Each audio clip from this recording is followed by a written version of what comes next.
Thanks, ladies and gentlemen. Coming up is Talking Points. Stay with us.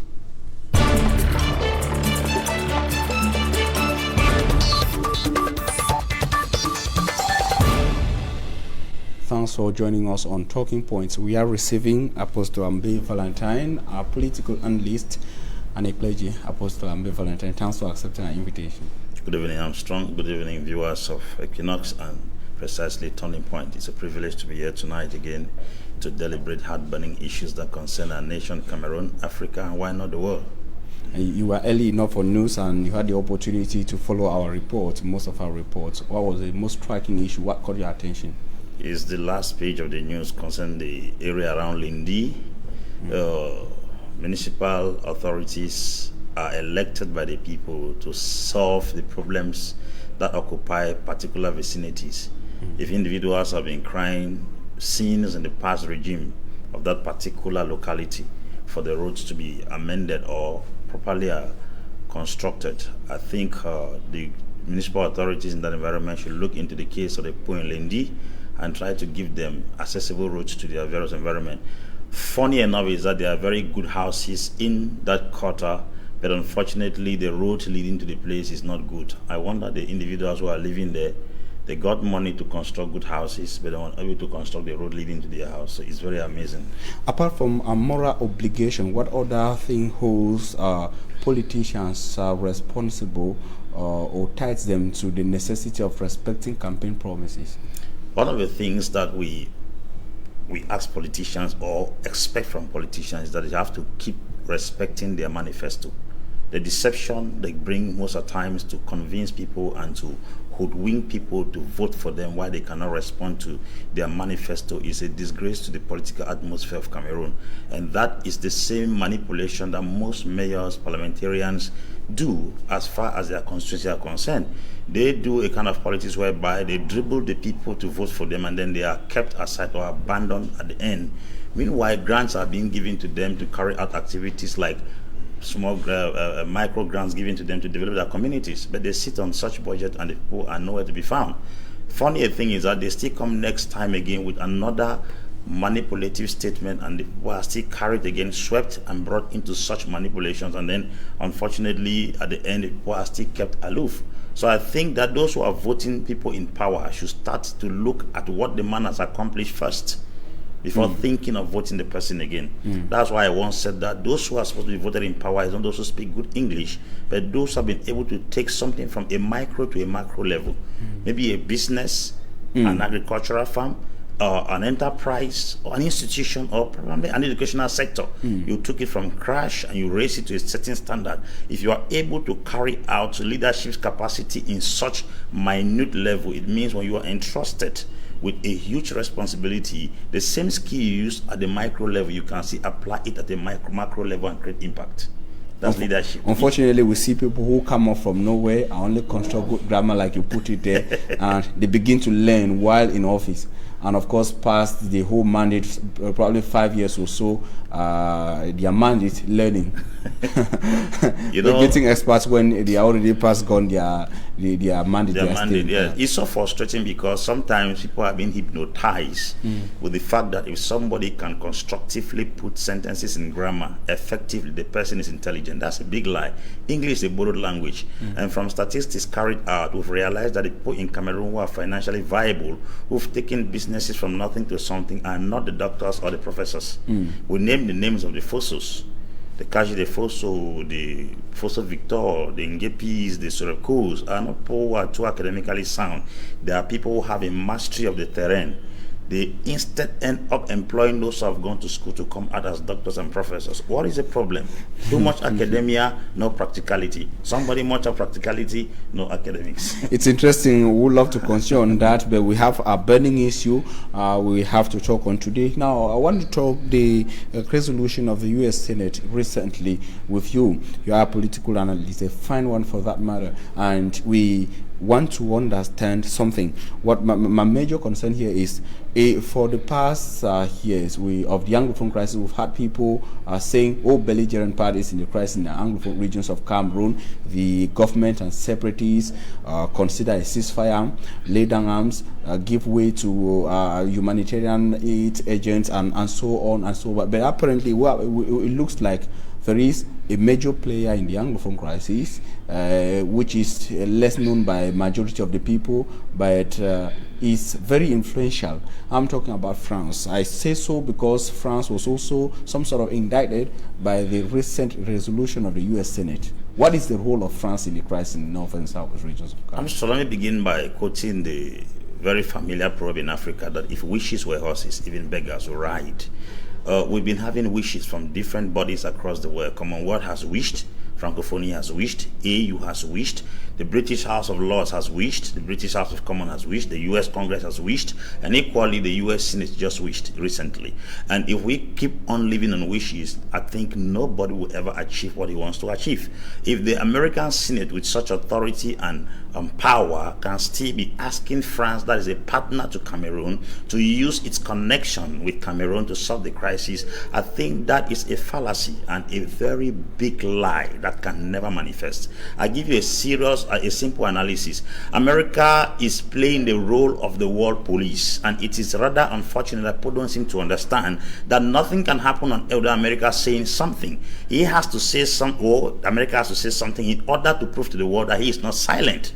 America said something concerning the genocide in Rwanda in 1994. America is speaking about what is happening in Yemen and Syria. America has been speaking and speaking. America spoke in Iraq. America spoke in Iran. It has been speaking, but the problem is, what are the practical steps to curb this situation? America has spoken as the police of the world and went as ahead as accusing France of not playing its role as a partner to Cameroon. Let me say this with all sincerity. America can never interfere with anything that concerns France. America will never jeopardize France's interest in any country in the world. This is simple. Date that back in 1776. A man called Benjamin Franklin was the one that single-handedly negotiated France's intervention in the American War of Independence to kick out Britain and give America independence. There is a bond, there is a union. There are public enemies but private lovers. A lot of people don't seem to understand the mafia that is taking place in Europe and America. These people come in the public and act as if they are enemies. But when they go behind, they know the deals they have signed. America must say that. France will never, because why? Its interest in Cameroon has not been touched.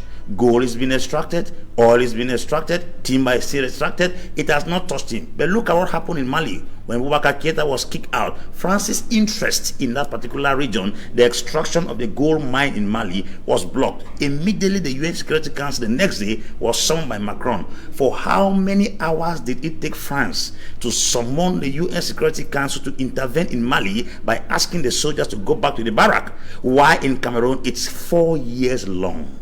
With all evidence of atrocities from Human Rights Watch, we've seen human beings dying, military, civilians, houses being burned, people have been maimed, court-martial, children out of school, and the statistics are glaring. France is quiet because as far as the Anglophone crisis is concerned, France's interest has not been jeopardized. The day the crisis will get to the point of jeopardizing France's interest, it will take France all alone. It doesn't need a US Senate or a Congress to assemble and send a note to France to intervene in Cameroon. There was nobody in the world that assembled to tell France to call UN Security Council to ask the Malian military to go back to the barrack while they bring Boubacar Keïta back to power. When you compare and contrast such issues as a political analyst, the facts are very glaring that France and America are just rigmaroling things for the innocent. I've gotten two major things from there. Unless France's interest in Cameroon or say the North and South regions is touched, yes, France will not act as it should. Yeah. Now, I will come back to that.